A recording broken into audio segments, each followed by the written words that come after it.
Welcome to మన TV news. Jagananna smart township పేరు మార్చి ప్రజలను మభ్యపెట్టలేరు. పేరు మార్చితే అభివృద్ధి మీది కాదు. రాజీవ్ రెడ్డి ఎమ్మిగనూరులో వైఎస్ఆర్ కాంగ్రెస్ పార్టీ కార్యాలయంలో నిర్వహించిన మీడియా సమావేశంలో నియోజకవర్గ ఇన్ఛార్జ్ ఎర్రకోట రాజీవ్ రెడ్డి కూటమి ప్రభుత్వంపై విమర్శలు చేశారు. వైఎస్ఆర్సీపీ ప్రభుత్వం హయాంలో ఏర్పాటు చేసిన జగనన్న స్మార్ట్ టౌన్షిప్ పేరును ఎన్టీఆర్ స్మార్ట్ టౌన్షిప్ గా మార్చడం వల్ల ప్రజలు మోసపోరని అన్నారు. పేరు మార్చినా ఆ ప్రాజెక్టు వైఎస్ఆర్సీపీ ప్రభుత్వ హయాంలోనే నిర్మించబడిందని చెప్పారు. కొత్తగా ఎలాంటి అభివృద్ధి పనులు చేయకుండా ఇప్పటికే ఉన్న ప్రాజెక్టులకు పేరు మార్చి తమ ఘనతగా చెప్పుకోవడం సరైంది కాదని విమర్శించారు. ఎన్నికల్లో ఇచ్చిన మహిళలకు నెలకు 1500 నిరుద్యోగులకు 3000 భృతి వంటి హామీలను ప్రభుత్వం ఇప్పటికీ పూర్తిగా అమలు చేయలేదని అన్నారు. డిఎస్సి విషయంలో కూడా అభ్యర్థులకు అన్యాయం జరిగిందని ఆరోపిస్తూ ప్రభుత్వం వెంటనే స్పందించాలని డిమాండ్ చేశారు. రానున్న స్థానిక సంస్థల ఎన్నికల్లో పార్టీ నాయకులు కార్యకర్తలు కలిసి పనిచేయాలని పిలుపునిచ్చారు. అలాగే నమస్తే ఎమ్మిగనూరు ప్రజా సమస్యలపై పోరుబాట కార్యక్రమం ద్వారా ప్రతి గ్రామానికి వెళ్లి ప్రజల సమస్యల పరిష్కారం కోసం పోరాడతామని తెలిపారు. మాజీ ప్రజా ప్రతినిధులు కార్యకర్తలు పాల్గొన్నారు. అందరికీ నమస్కారం. ఇక్కడికి వచ్చిన మీడియా మిత్రులందరూ కూడా చాలా అతి తక్కువ టైంలోనే పిలిచినందుకు వచ్చినందుకు చాలా సంతోషంగా ఉంది. టీడీపీ ప్రభుత్వం, ఈ కూటమి ప్రభుత్వం ఏర్పాటై ఈ రోజుకి 2 ఏళ్ళు అయిపోతుంది. ఈ 2 ఏళ్లలో మేము ప్రతి ఒక్కటి చేసినాం, అభివృద్ధి అన్ని ప్రతి ఒక్కటి చేసినాము అని చెప్పి ఏదైతే మాట మాట్లాడుతూ ఉన్నారో, ఎవరికి అభివృద్ధి ఇచ్చినారు, లేకపోతే మీరు ఇచ్చిన హామీల డేటా కానీ కూడా ఈరోజు వరకు రాష్ట్ర ప్రజలకు మాత్రం ఎప్పుడూ అందజేసింది లేదు. ఆ డేటా ఇచ్చింది, మేము పలానా చేసినాం, పలానా హామీ ఇచ్చినాము, పలానా హామీలో మేము ఇంతమందికి ప్రతి నియోజకవర్గంలో ఇంతమంది కేటాయించినాము అని ఏ రోజు చెప్పింది దాకా లేదు. 18 మహిళలు కూడా 18 వయసు నుంచి 59 వయసులో ఉన్నంత వరకు ప్రతి ఒక్కరికి 1500 రూపాయలు ఇస్తామన్నారు. ఈరోజు వరకు ఎమ్మిగనూరు నియోజకవర్గం గురించి మాట్లాడదాం. ఎవరికి పంపించినారు, ఎవరికి ఇచ్చినారు, ఎవరికి ఇచ్చిన దాకా లేదు. ఇంకోటి నిరుద్యోగ భృతి 3000 రూపాయలు ప్రతి ఒక్క నిరుద్యోగికి ప్రతి నెల 3000 ఇస్తామన్నారు. సంవత్సరానికి 36,000 ఎవరికి ఇచ్చినారు, ఎంతమందికి ఇచ్చినారు, ఎంతమంది నిరుద్యోగులకి ఇచ్చినారు, ఎవరికి ఇచ్చిన దాకా లేదు. సిలిండర్లు అన్నారు, వచ్చిన ఫస్ట్ సంవత్సరంలో ఒక సిలిండర్ ఇచ్చినారు వాస్తవంగా.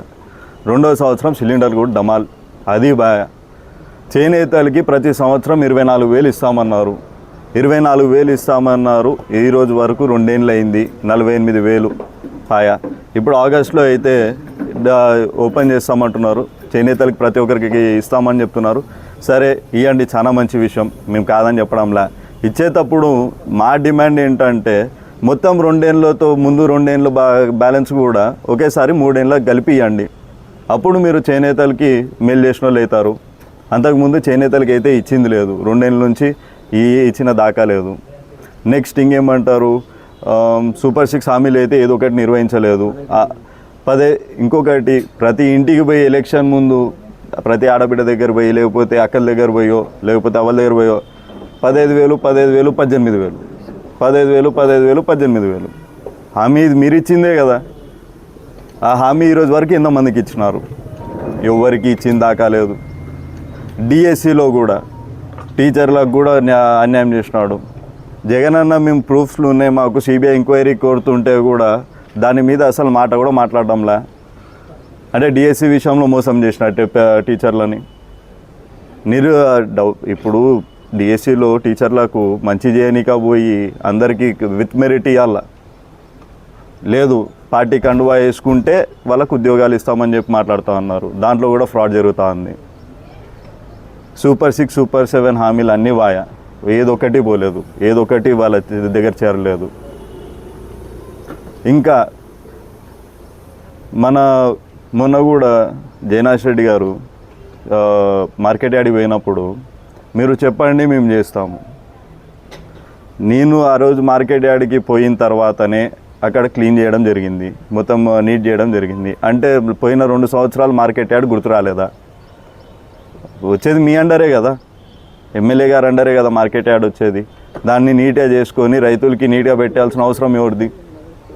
రైతులకి మేలు జరగాల, రైతులు వచ్చి నీట్గా అమ్ముకోవాలా, రైతులకి ఇబ్బంది పడకూడదు, దాన్ని ఎప్పుడు పరిశుభ్రంగా ఉంచాలా, నీళ్ళు అవన్నీ కూడా నీట్గా ఉండాలా, తాగడానికి ఇబ్బంది లేకుండా అమ్మ నీళ్ళకి ఉండాలా అని చెప్పి ఆలోచన చేయాల్సింది ఎవరు? ఎమ్మెల్యే గారు. 2 ఏళ్ళు అసలు పట్టించుకోలేదు. మేము ఆ రోజు పోయి చెప్పిన తర్వాత మీరు చెప్పారు మేము చేస్తున్నామని చెప్తున్నారు. అంటే మీరు ఈ ఊర్లలో ఈ నియోజకవర్గంలో ఏం జరుగుతుందో మీకు అసలు ఐడియా లేదు. మీకేంటిది మేము చెప్తే మీరు చేస్తాను అంటున్నారు. దీనికోసం ఇంకా మళ్ళీ మీకు ఆ పదవి ప్రజలందరూ కలిసి మీకు ఓటేసి ఆ పదవిలో కూర్చోబెట్టిన దానికి మీరు ఏం మర్యాద చేస్తా అన్నారు.